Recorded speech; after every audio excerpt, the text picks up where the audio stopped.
السلام عليكم ورحمة الله وبركاته. الحمد لله نحمده ونستعينه ونستغفره ونعوذ بالله من شرور أنفسنا وسيئات أعمالنا، من يهده الله فلا مضل له ومن يضلل فلا هادي له، وأشهد أن لا إله إلا الله وحده لا شريك له، وأشهد أن محمدا عبده ورسوله أرسله بالحق بشيرا ونذيرا. يا أيها الذين آمنوا اتقوا الله حق تقاته ولا تموتن إلا وأنتم مسلمون. يا أيها الناس اتقوا ربكم الذي خلقكم من نفس واحدة وخلق منها زوجها وبث منهما رجالا كثيرا ونساء، واتقوا الله الذي تساءلون به والأرحام إن الله كان عليكم رقيبا. يا أيها الذين آمنوا اتقوا الله وقولوا قولا سديدا يصلح لكم أعمالكم ويغفر لكم ذنوبكم، ومن يطع الله ورسوله فقد فاز فوزا عظيما. أما بعد، فإن خير الحديث كتاب الله، وخير الهدي هدي محمد صلى الله عليه وسلم، وشر الأمور محدثاتها، وكل محدثة بدعة، وكل بدعة ضلالة، وكل ضلالة في النار. قال الله تبارك وتعالى في القرآن المجيد: فانكحوا ما طاب لكم من النساء مثنى وثلاث ورباع. حضرات سامعین کرام، دینوں کے بھائیوں، نکاح کے اس بارکت مجلس میں میں آپ تمام بھائیوں کو اسلامی طریقے سے مبارکباد پیش کرتا ہوں، اور اس سے پہلے آپ کو سلام کرتا ہوں. السلام علیکم ورحمۃ اللہ وبرکاتہ. بھائیوں دوستوں، مختصر سا خطبہ آپ کے سامنے رکھوں گا. اللہ رب العالمین کے اس فرمان کے پیش نظر کہ وذکر فإن تنفع المؤمنین، کہ مومنوں کو نصیحت کرو، مومنوں کو تنبیہ کرو. یہ نصیحت کی تنبیہ مومنوں کو فائدہ دیتی ہے. اسی پس منظر کی کچھ باتیں قرآن مجید کی روشنی میں نکاح کے حوالے سے، شادی کے حوالے سے بڑے اختصار کے ساتھ آپ کے سامنے بیان کرنے کی کوشش کروں گا. میرے بھائیو دوستوں، اللہ تعالیٰ نے انسان کو پیدا فرمایا. اللہ تعالیٰ نے انسانوں کی شکل میں سب سے پہلے حضرت آدم علیہ السلام کو پیدا فرمایا، اور آدم علیہ السلام کو پیدا کرنے کے بعد اللہ تعالیٰ نے سب سے پہلے دنیا میں ان کا جوڑا بنایا. گویا کہ یہ کہہ سکتے ہیں کہ اس دنیا میں جو سب سے پہلا رشتہ وجود میں آیا وہ ماں اور باپ کا رشتہ نہیں تھا، بھائی اور بھائی کا رشتہ نہیں تھا، باپ اور بیٹی کا رشتہ نہیں تھا، بلکہ میرے بھائی دنیا میں جو سب سے پہلا رشتہ وجود میں آیا وہ میاں اور بیوی کا رشتہ ہے، جو دنیا کا سب سے مقدس ترین رشتہ ہے، دنیا کا سب سے پاکیزہ رشتہ ہے. تو بھائیو، اللہ تعالیٰ نے حضرت آدم علیہ السلام کو پیدا کیا، یا ہم یوں کہیں کہ اللہ تعالیٰ نے انسانوں کو پیدا کیا. تو اللہ تعالیٰ نے حضرت حوا علیہ السلام کی شکل میں ان کا جوڑا بھی بنایا، اور دونوں کے اندر اللہ تعالیٰ نے نفسانی خواہشات بھی دی. لیکن اللہ تعالیٰ نے مردوں کے اندر ایک ایسا جذبہ رکھا ہے، ایسی خواہش رکھی کہ مردوں کو عورتوں کی ضرورت ہے، اور اللہ تعالیٰ نے عورتوں کو پیدا کیا تو عورتوں کے اندر اللہ تعالیٰ نے ایسا مانتا، ایسی خواہش اور ایسا جذبہ رکھا کہ عورتوں کو مردوں کی ضرورت ہے. بھائیو، اور اللہ تعالیٰ نے اس خواہش کو پوری کرنے کے لیے دو راستے بنائے. ایک راستہ غلط راستہ ہے، اس کو اسلامی شریعت نے حرام کیا. وہ کون سا راستہ ہے میرے بھائیو؟ وہ زنا کا راستہ ہے. ظاہر سی بات ہے، آدمی اپنی خواہش کو پوری کرنے کے لیے غلط راستہ بھی اپناتا ہے، اسلام کے خلاف غلط طریقے پر چل کر کے اپنی ذاتی خواہش کو، اپنے نفسانی خواہش کو پورا کرتا ہے. اسلامی شریعت میں ایسے عمل کو زنا سے تعبیر کیا گیا ہے، اور زنا کرنا اسلامی شریعت میں کبیرہ گناہ ہے. بلکہ بھائیو، اللہ کے نبی جناب محمد صلی اللہ علیہ وسلم نے حدیث میں بیان فرمایا کہ زنا کرنے والے کو کوڑا مارا جائے، اور اگر وہ زنا کرنے والا یا زنا کرنے والیاں شادی شدہ ہوں تو ایسے لوگوں کو پتھروں سے مار مار کر مٹا کر دیا جائے. یہ تب ہوگا جب آدمی اپنی ذاتی خواہش کو پورا کرنے کے لیے غلط راستہ اختیار کرے گا، یعنی زنا کا راستہ. لیکن بھائیو، اللہ تعالیٰ نے ایک اچھا راستہ بھی رکھا ہے، ایک پاکیزہ راستہ بھی رکھا ہے اپنی خواہش کو پورا کرنے کے لیے. میرے بھائیو، وہ راستہ ہے نکاح کا راستہ، وہ راستہ ہے شادی کا راستہ، وہ راستہ ہے جس پر سارے نبی چلے، وہ راستہ ہے جس کے بارے میں اللہ کے نبی صلی اللہ علیہ وسلم نے حدیث میں بیان فرمایا: النکاح من سنتی وفی روایہ ومن رغب عن سنتی فلیس منی. نکاح میری سنت ہے، اور جو میری سنت سے دور بھاگے گا، اس سے راز کرے گا، وہ اپنی سے نہیں. یہ سچا راستہ ہے، یہی صحیح راستہ ہے اپنی خواہش کو پوری کرنے کے لیے. بھائیو، اللہ کے نبی صلی اللہ علیہ وسلم نے اپنی امتیوں کو شادی کی بہت زیادہ ترغیب فرمائی. اپنی اس خواہش کو پورا کرنے کے لیے نکاح کے اللہ کے نبی صلی اللہ علیہ وسلم نے بہت زیادہ ترغیب فرمائی. حتیٰ کہ پیارے نبی صلی اللہ علیہ وسلم نے بیان فرمایا نوجوانوں کی جماعت کو خطاب کرتے ہوئے: یا معاشر الشباب، یا معاشر الشباب من استطاع منکم الباءۃ فلیتزوج. اے نوجوانوں کی جماعت، تم میں سے جو شادی کی طاقت رکھتا ہے وہ شادی کر لے. جو شادی کی طاقت رکھتا ہے، یعنی نام و نفقہ کی طاقت رکھتا ہے، اور وہ تیار بھی ہو چکا ہے جسمانی اعتبار سے، بدنی اعتبار سے، تو اس کو تاخیر قدام نہیں کرنا چاہیے، اس کو پہلے کی شادی کرنی چاہیے. اللہ کے نبی صلی اللہ علیہ وسلم نے حدیث میں بیان فرمایا. بلکہ بھائی اللہ کے نبی صلی اللہ علیہ وسلم نے دوسری حدیث میں بیان فرمایا کہ 3 چیزوں میں مسلمانوں کو کبھی تاخیر نہیں کرنی چاہیے. 3 چیزیں ایسی ہیں جن میں تاخیر کرنا اسلامی شریعت میں گناہ سے تعبیر کیا گیا. میرے بھائیوں سب سے پہلی چیز جب نماز کا وقت ہو جائے تو نماز کے پڑھنے میں تاخیر نہیں کرنی چاہیے. جب جنازہ تیار ہو جائے تو جنازے کو رکھنے میں تاخیر نہیں کرنا چاہیے. اور اللہ کے نبی صلی اللہ علیہ وسلم نے بیان فرمایا وَإِذَا وَجَدْتَ لَهَا كُفُوًا جب شادی کا جوڑا ہو اور آپ کو کوئی مناسب جوڑا مل جائے, ہم کف مل جائے, ہم مس مل جائے, دولہے کو دلہن مل جائے, دلہن کو دولہا مل جائے, یا لڑکی کو لڑکا مل جائے اور لڑکی کو لڑکا مل جائے تو ایسی شادی میں تاخیر نہ کرو. اللہ کے نبی صلی اللہ علیہ وسلم نے بیان فرمایا ان 3 چیزوں میں تاخیر نہیں کرنی. آج لوگ پوچھتے ہیں کہ امام صاحب مولانا صاحب شادی کیوں نہیں کیا, شادی کی مناسب عمر کیا ہے بھائیو, شادی کی کوئی عمر نہیں. آپ بتائیے شادی انسان کی فطری ضرورت ہے. میرے بھائیوں جس طرح سے آدمی پانی پیتا ہے, پانی انسان کی فطری ضرورت ہے. اب آدمی کو اگر پیاس لگے تو کیا وہ کسی سے پوچھتا ہے کہ مجھے پیاس لگی کہ نہیں, پانی پینے کا صحیح وقت کیا ہے؟ کھانا کھانا انسان کی فطری ضرورت ہے. انسان کو جب بھوک لگتی ہے تو کیا وہ کسی سے پوچھتا ہے مجھے بھوک لگی کہ نہیں, یا بھوک لگنے کی کھانا کھانے کا صحیح وقت کیا؟ نہیں پوچھتا آدمی. کیوں میرے بھائی اس لیے انسان کی فطری ضرورت ہے. وہ اندر سے ایک آواز آتی ہے, آدمی کو پتا چل جاتا ہے کہ پانی کی ضرورت ہے. اندر سے ایک آواز آتی ہے, آدمی کو پتا چل جاتا ہے کہ کھانے کی ضرورت ہے. شادی کا بھی ہے میرے بھائی. اللہ تعالیٰ نے ہر انسان کے دل میں ایک خواہش رکھی ہے, وہ خواہش جب ابھرنے لگے, وہ خواہش جب بدلتا ہونے لگے تو آدمی سمجھ جائے ہماری شادی کی عمر ہو چکی ہے. شادی کی عمر کی اسلامی شریعت میں کوئی قید نہیں ہے. 15 سال 20 سال 25 سال یہی شرط ہے جو میں نے آپ کے سامنے بتایا. لیکن بھائیوں اللہ کے نبی صلی اللہ علیہ وسلم نے جس طرح سے مسلمانوں کو اس بات کی تلقین فرمائی کہ تم شادیاں کرو, اسی طرح سے پیارے نبی صلی اللہ علیہ وسلم نے یہ تلقین فرمائی ہے کہ اپنی شادیوں کو سنت کے مطابق بناؤ, اپنی شادیوں کو سنت کے مطابق بناؤ, اپنی شادیوں کو آسان بناؤ, اپنی شادیوں کو اسلامی معیار کے مطابق بناؤ. میرے بھائیوں اللہ کے نبی جناب محمد اکرم صلی اللہ علیہ وسلم بیان فرماتے ہیں کئی ساری حدیث میں صحابہ کرام کے کئی آسان میں حدیث بن گئے کہ اللہ کے نبی صلی اللہ علیہ وسلم نے بیان فرمایا اے مسلمانوں شادیوں کو اتنا آسان بناؤ, اتنا آسان بناؤ کہ زنا مشکل ہو جائے, زنا مشکل ہو جائے. لیکن بھائی کو بڑے افسوس کے ساتھ کہنا پڑتا ہے, ہمارے سماج کا بہت بڑا فکریہ, بہت بڑا میرے بھائی عبادت کا مقام ہے کہ آج ہم نے شادی کو اتنا مشکل بنا دیا کہ اللہ کی قسم ثم اللہ کی قسم ہمارے لیے آج زنا آسان ہو گیا اور شادی مشکل ہو گئی. شادی مشکل ہو گئی. آج زنا کرنا زیادہ آسان ہے, شادی کرنا زیادہ مشکل ہے. زنا آدمی کم پیسے میں کر سکتا ہے اور شادی کی آج بہت زیادہ پیسہ کرتا ہے. زنا کرنے کے لیے آدمی کو کوئی وقت کی ضرورت نہیں. لیکن بھائیوں آدمی شادی کے لیے نہ جانے کیا کیا تیاریاں کرتا ہے, کیسی کیسی پلاننگ کرتا ہے, کتنا وقت لگاتا ہے. اس لیے بھائیوں ہم نے شادیوں کو آسان بھی بنایا, شادیوں کو مشکل بنا دیا اور آج زنا آسان ہو گیا, شادی مشکل. لیکن بھائیوں سوال یہ ہوتا ہے شادی آسان بنائی جائے تو شادیوں کو آسان کیسے بنایا جائے؟ اسلام نے کون سے معاہد بتائے ہیں, کون سے اصول بتائے ہیں, کون سے ضابطے بتائے ہیں جن رولز پر جن راستوں پر چل کر کے ہم اپنی شادیوں کو آسان بنا سکتے ہیں. بڑے اختصار کے ساتھ میں اپنی باتیں رکھوں گا وقت کا خیال کرتے ہوئے. سب سے پہلا معیار شادیوں کے بارے میں کیا ہے بھائیوں؟ اللہ کے نبی صلی اللہ علیہ وسلم نے بیان فرمایا من ترضون دینہ وخلقہ فزوجوہ. اسلام کی شادی کا سب سے پہلا معیار ہے. ہمارے یہاں کیا معیار ہے؟ مالداری. ہمارے کیا معیار ہے؟ خوبصورتی. ہمارے یہاں کیا معیار ہے؟ حسب و نسب خاندان. لیکن بھائیوں اسلام نے معیار کس کو بنایا ہے؟ اللہ کی قسم ثم اللہ کی قسم. جب تک ہم اپنے شادیوں کے معاملے میں اسلام کے معیار کو فالو نہیں کریں گے, اپنے شادیوں میں اسلام کی رول کو لاگو نہیں کریں گے تو اللہ کی قسم ہماری شادیوں میں کبھی خیر و برکت نہیں ہو سکتی. میاں بیوی کے جوڑے میں کبھی خیر و برکت نہیں ہو سکتی. گھروں میں اتحاد اتفاق کا نظام کبھی قائم نہیں ہو سکتا ہے. اس سے جو نسلیں نکلیں گی وہ نسلیں کبھی خیر و برکت کا ذریعہ ہمارے نہیں ہو سکتی ہیں. اس لیے بھائیوں شادیوں کو ہمیں اسلامی معیار کے مطابق بنانا ہے. اللہ کے نبی نے بیان فرمایا جس کے اخلاق سے اور جس کی دینداری سے آپ راضی ہو جاؤ اس سے شادی کرو.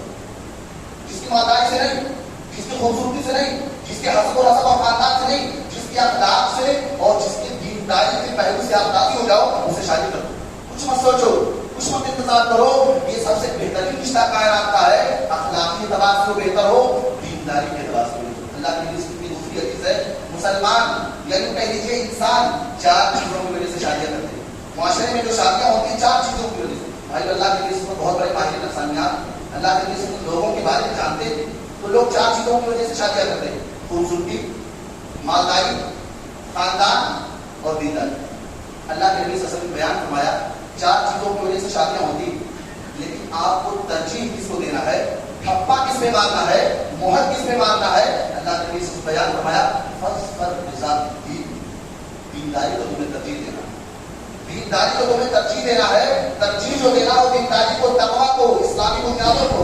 یہی وہ بنیاد ہے جن بنیادوں پر ہم چل کر کے اپنی شادیاں کریں گے تو ہماری شادیاں آسان ہوں گی اور ایسی ہی شادیوں میں خیر و برکت ہوگی. بڑے افسوس کے ساتھ کہنا پڑتا ہے کہ آج ہماری شادیوں میں سب کچھ دیکھا جاتا ہے لیکن دینداری نہیں دیکھی جاتی.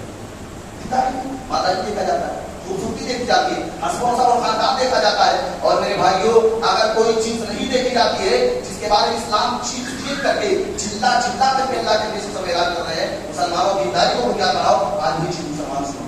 اور اس کے بعد ہم اپنے شادیوں میں خیر تلاشتے ہیں، اپنے شادیوں میں شادی کے جوڑوں میں برکت کے اسباب تلاشتے ہیں. برکت آئے گی کہاں سے؟ خیر آئے گا کہاں سے؟ گھروں میں اتحاد پیدا ہوگا کہاں سے؟ گھروں میں اسلامی ماحول، دینی ماحول پیدا ہوگا کہاں سے؟ جب ہم نے دین دنیا کی شادی کی.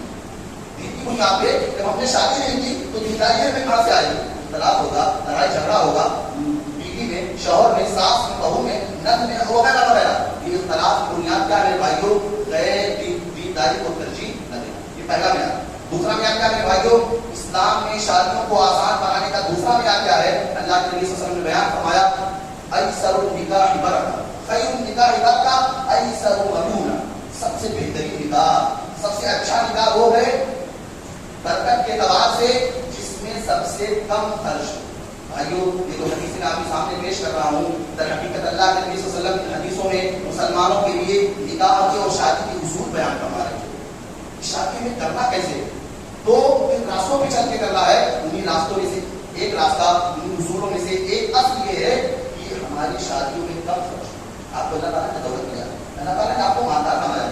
دنیا کے خزانے، دنیا کی مال و دولت اللہ تعالیٰ نے آپ کے قدموں میں ڈال دی ہے. بھائیوں بہت سارے مصرف ہیں، بہت سارے راستے ہیں. آپ اپنے مال کو، اپنی دولت کو اللہ کے راستے میں لگائیے. لیکن جب شادی کی بات آ جائے تو یہاں مالداری نہیں دیکھی جائے گی. جب شادی کی بات آ جائے تو یہاں مال و دولت نہیں دیکھی جائے گی. یہاں آپ کو اپنی شادی میں کم خرچ کرنا ہے، کم خرچ کرنا ہے. اس لیے وہی سب سے بہترین شادی ہے. اور آج ہمارے یہاں اسلام کی نظر میں سب سے بہترین شادی ہے. ہمارے یہاں سب سے اچھی شادیاں کون سی مانی جاتی ہیں؟ جس میں سب سے زیادہ خرچ، جس میں سب سے زیادہ کھانے پینے کا انتظام، جس میں سب سے زیادہ آدمی تکلفات کرے اپنے کھانے میں، اپنے انتظام میں، لوگوں کے استقبال میں. وہی شادیاں سب سے اچھی مانی جاتی ہیں. اور اسی شادیوں کی مارکیٹ میں ہوٹلوں پر، ٹکڑوں پر، چوراہوں پر تعریفیں ہوتی ہیں. میرے بھائیوں دوستوں، اسلام نے شادی کا معیار بتایا ہے کہ اپنی شادیوں میں کم خرچ کرو. وہی شادی بابرکت ہے، وہی شادی خیر کا ذریعہ ہے. مسلمانوں کو خیر نہیں پا سکتے جب تک کہ ہم اپنی شادی میں کم خرچ کریں. اپنی زندگی، اپنی روٹین زندگی کا اپنی شادی میں حصہ نہ.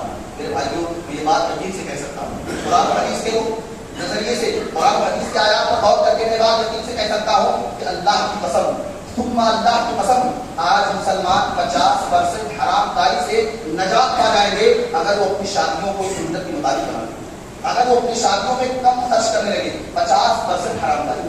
آج آپ کے بھائی حرام کاری کیوں کرتا ہے؟ دوسروں کے حق کو مانتا ہے بیٹی کی شادی، دوسرے کے بعد میں قبضہ کیوں کرتا ہے بیٹی کی شادی. آج LIC کیوں کرواتا ہے بیٹی کی شادی. آج بہن سے لون کیوں لیتا ہے، سود کیوں لیتا ہے بیٹی کی شادی. آپ بتائیے ہمارے معاشرے میں حرام کی جو شکلیں پائی جاتی ہیں ان کا ڈائریکٹ تعلق شادی سے. اگر ہم اپنی شادی کو سنت کے مطابق بنا لیں، اسلامی معیار کے مطابق بنا لیں، اپنی شادیوں میں آسان خرچ کو جو اسلام نے ہمیں رول دیا ہے اس رول کو لاگو کر لیں تو انشاءاللہ تعالیٰ 50% حرام کاری سے یہ مسلم امت کی، مسلم سماج نجات پائے گا. میرے بھائیوں اسلام کی باریکیوں کو سمجھو، اسلام کے احکام کو سمجھو، اسی میں تمہاری لیے خیر. اس سے آگے جاؤ گے، اسلام کی حدود کو پار کرو گے تو تمہاری یہ شرط کی شرط ہے. اللہ تعالیٰ نے اسلام کی حدود کو پار کرنے میں خیر نہیں رکھا. یہ دوسرا معیار ہے. تیسرا معیار کیا ہے بھائی؟ بڑے اختصار کے ساتھ میں آپ کے سامنے بات کروں گا، کچھ باتیں اور کروں گا. تیسرا معیار کیا ہے؟ اللہ کے نبی صلی اللہ علیہ وسلم نے بیان فرمایا خیر الصداق ایسر، سب سے بہترین مہر، سب سے اچھا مہر کون سا ہے؟ جو سب سے کم ہے، وہی سب سے بہترین ہے. ہمارے یہاں شادیوں میں مہر بہت زیادہ رکھا جاتا ہے، اس کی مقدار بہت زیادہ ہوتی ہے اور اسی مہر پر فخر کیا جاتا ہے. اور آدمی مہر اس لیے رکھتا ہے تاکہ لوگ جانیں ہماری مال و دولت کے بارے میں. ظاہر سی بات ہے میرے بھائیوں، لوگوں کے تانوں سے بچنے کے لیے اور ان کے شرمات سے بچنے کے لیے وہ زیادہ مہر رکھتا ہے. اللہ کے نبی صلی اللہ علیہ وسلم نے بیان فرمایا سب سے بہترین مہر وہ ہے جو سب سے کم مہر، سب سے بہترین مہر ہے. اور جب ان دونوں پر آپ چلو گے تبھی آپ کی شادی آسان. میرے بھائیوں آج لوگ کہتے ہیں کہ ہم مالدار ہیں، اللہ تعالیٰ نے ہمیں دولت دیا ہے، ہم اپنی طاقت کے اعتبار سے اپنی بہو کو یا اپنے گھر میں آنے والی دلہن کو مہر دیں گے. میرے بھائیوں مہر آپ کو طاقت کے اعتبار سے نہیں دینا ہے. جب مسجدوں کے لیے چلنا ہو تب آپ اپنی طاقت کے اعتبار سے دینا ہے. جب اللہ تعالیٰ کے لیے گھروں کی تعمیر ہو تب آپ کو اپنی طاقت کے اعتبار سے دینا ہے. جب اسلام کے پہلے بنائے جائے مدارس و مساجد کی تعمیر ہو تب آپ کو طاقت کے اعتبار سے دینا ہے. جب کہیں غریب مسلمان ہو اور علاج کے لیے پریشان ہو تب آپ کو طاقت کے اعتبار سے دینا ہے. شادیوں میں محض طاقت کے اعتبار سے نہیں ہے. شادیوں میں آپ کو اپنی طاقت سے انتہائی کم مہر دینا ہے. ابھی شیخ نے عبد الرحمان رضی اللہ تعالیٰ عنہ کا واقعہ سنایا. اس واقعے سے سبق کا ملتا ہے بھائیوں. عبد الرحمان بن عوف کی شادی کا ایک پہلو کیا ہے؟ کم مہر دینا. لیکن بہت بڑے مالدار صاحب، اتنے بڑے مالدار کہ میرے بھائی کو حیران ہو جائے گا آج کے مالداری کیا ہے. عبد الرحمان بن عوف اتنے مالدار تھے جب ان کا انتقال ہوا تو ان کے بیٹوں میں ان کا جو سونا تھا کاٹ کاٹ کر کے تقسیم کیا گیا. اتنا وزنی سونا تھا کہ اس کو کاٹ کاٹ کر کے بوتے سے تقسیم کیا گیا تھا. ان کے بیٹوں میں سونا اتنے مالدار تھے. اور جب ان کی شادی ہوئی تو جانتے ہو انہوں نے مہر کیا دیا تھا؟ کٹلی کے برابر سونا. کھجور جو ہوتی ہے، کھجور میں جو کٹلی ہوتی ہے اس کی کٹلی کے برابر انہوں نے سونا دیا تھا مہر. تو بھائیو شادیوں میں جو ہمیں مہر دینا ہے اپنی طاقت کے اعتبار سے اسلام نے جو رول بنایا ہے تاکہ ہماری شادی آسان ہو. آپ کو آپ بہت سارے دولت کیا آپ دوسرے مسئلوں میں خرچ کیجیے، لیکن شادی کی بات آ جائے تو میرے بھائیو اپنے مہر کی مقدار کو کم کر دیجیے تاکہ معاشرے میں آسان شادی کا رواج پائے، سنت کے مطابق شادی کا رواج پائے. یہ اسلام کی معیار ہے، یہ اسلام کے اصول اور ضابطے ہیں. جن اصول اور ضابطوں پر ہم چلیں گے تبھی انشاءاللہ تعالیٰ ہماری شادی میں ضرورت ہے. اور ایک بات بتا کر اپنی بات کو وہ کیا ہے میرے بھائیوں؟ اپنی شادیوں سے رسم و رواج کو ختم کرنا. رسم و رواج کو ختم کرنا. اسلام میں جانتے ہیں بھائی شادی کیا ہے؟ ایک ولی، ایک دولہا، ایک دلہن، دو گواہ. انہیں 5 لوگوں سے نکاح ہو جاتا. اس کے علاوہ جتنے بھی ہیں یہ سب رسم و رواج خرافات ہیں. اسلام کے نام پر پیدا کیے گئے خرافات ہیں. غیروں کی طرف سے، کچھ ہندوؤں کی طرف سے، کچھ عیسائیوں کی طرف سے، اور کچھ مسلمانوں نے خود اپنے نفس کی اتباع میں کچھ ایسے چیزیں کر دی ہیں جن کو شادی میں لاگو کر دیا. میرے بھائیو دوستو، تو اپنی شادیوں کو ہمیں رسم و رواج سے پاک کرنا ہے. اور شادیوں میں سب سے بڑی رسم کیا ہے میرے بھائیو؟ شادیوں میں سب سے بڑا رواج کیا ہے؟ شادی بیٹھنے سے لے کر کے جب تک رخصتی نہ ہو جائے اللہ کی قسم تب تک پوری شادی رسم و رواج سے ہے. اور اسلام اس بارے میں خاموش ہے. اسلام رسم و رواج کے بارے میں ہماری کوئی رہنمائی کرتا ہی نہیں. میں صرف آپ کے سامنے 2 رسموں کی بات کروں گا. ایک ہے بارات، اس لیے کہ تقریباً یہ کہہ لیجیے ہمارے شادیوں میں یہی مرکزی رسمیں ہیں، یہی بنیادی کردار ادا کرتے ہیں ہماری شادیوں میں. جبکہ اسلام میں نہ بارات کا تصور ہے نہ جہیز کا تصور. کوئی تصور نہیں میرے بھائی، کوئی تصور نہیں. بلکہ یوں کہہ لیجیے کہ اسلام میں لڑکی پر کوئی خرچ ہی نہیں. جتنا خرچ اللہ تعالیٰ نے رکھا وہ لڑکے پر رکھا. لڑکی پر اسلام کوئی خرچ نہیں. لڑکے والے جو بارات لے کر کے لڑکی کے گھر پہ جاتے ہیں ان پر کوئی بالکل لازم نہیں کہ لوگ کھانے کا انتظام کریں، ضیافت کا انتظام کریں. اور اسی طرح سے میرے بھائیوں لڑکے پر مہر ہے، لڑکے کو ولیمہ کرنا ہے. اس لیے کہ لڑکا ہے جو کمائی کرے گا، لڑکا ہے جو روزی کمائے گا. اسی لیے اللہ تعالیٰ نے شادی کا مکمل خرچ لڑکے پر رکھا ہے. لڑکی کو اللہ تعالیٰ نے خرچ کا بوجھ قدم سے اوپر نہیں ڈالا. بالکل اللہ تعالیٰ نے بوجھ نہیں ڈالا. تو بھائیوں بارات کی رسم، یہ جہیز کی رسم اسلام کا کوئی تعلق مسلمانوں سے خود کرا. تو میں آپ کو تاریخی بات بتاؤں کہ بارات اور جہیز کی رسم جو آئی ہے غیر مسلموں سے آئی. چونکہ غیر ہمارے ہاں میراث کا تصور اللہ تعالیٰ نے لڑکیوں کا، عورتوں کا اسلام میں حق رکھا ہے کہ جب باپ کا انتقال ہو جائے تو جس طرح سے وراثت پر باپ بیٹے قبضہ کرتے ہیں اسی طرح سے بیٹیوں کا بھی مکمل حق ہے. لیکن ہندو مذہب میں، ہندو کلچر میں، ہندوؤں کی تاریخ میں وراثت کا کوئی تصور نہیں ہے. تو ان لوگوں کے یہاں کیا ہے، جب بیٹیوں کی شادی کرو تو اسی کے ساتھ ساتھ ان کو کچھ دے دو. کہتے ہیں نا بیٹیاں پرایا دھن ہوتی ہیں، یعنی شادی کے بعد بیٹیاں پرایا دھن ہو جاتی ہیں. یہ اسلام کا تصور نہیں ہے، ہندوانہ کلچر. شادیوں کے بعد بیٹیاں پرایا دھن ہو جاتی ہیں. اسلام میں مرتے تب تک بیٹیاں آپ کی دھن رہتی ہیں، آپ کی ماں رہتی ہیں، اور آپ کو ان پر خرچ کرنا ہے اور موت کے بعد ان کو حصہ بھی دینا ہے. تو بھائیوں یہ جو جہیز کا نظام آیا، یہ جو بارات کا نظام آیا، یہ ہندوؤں کی تاریخ سے آیا، ہندو کلچر سے آیا. ان کا کیا تھا کہ بیٹیوں کو جب رخصت کرتے تھے تو اس کے ساتھ جہیز بھی دیتے تھے اور کچھ باراتی بارات کی شکل میں آتے تھے اس مال کی حفاظت کے لیے، تاکہ جب ہم مال لے کر کے اپنے گاؤں جائیں گے تو راستے میں چور اور ڈاکو اس مال پر قبضہ نہ کر دیں. اسی لیے قافلہ آتا تھا لڑکے کی طرف سے اس مال کی حفاظت کی. اس لیے بہت سارے علماء کہتے ہیں کہ باراتی نہیں ہے، یہ ڈاکو بن کر کے جاتے، چور بن کر کے جاتے اور ڈاکو بن کر کے آتے. چور بن کر کے جاتے ہیں اور لڑکیوں کے مال پر جہیز پر قبضہ کر کے جاتے ہیں. تو یہ باراتی نہیں ہے بلکہ یہ چور اور ڈاکو، چور بن کے جانا اور ڈاکو بن کر کے آنا. بھائیوں اس بات کو آپ اپنے دلوں میں بٹھا لیجیے کہ اللہ کی قسم، ثم اللہ کی قسم، اسلام میں شادی کے معاملے میں جہیز کا، بارات کا اور نہ جانے کیا کیا گندے رسم و رواج کا کوئی تصور نہیں ہے. اسلام میں شادی صرف یہی ہے کہ آپ کو کوئی لڑکی پسند آئی، آپ نے اس کو رشتہ دے دیا، ایک وقت مقرر ہو گیا، 2 گواہ ہو گئے، ایک ولی ہو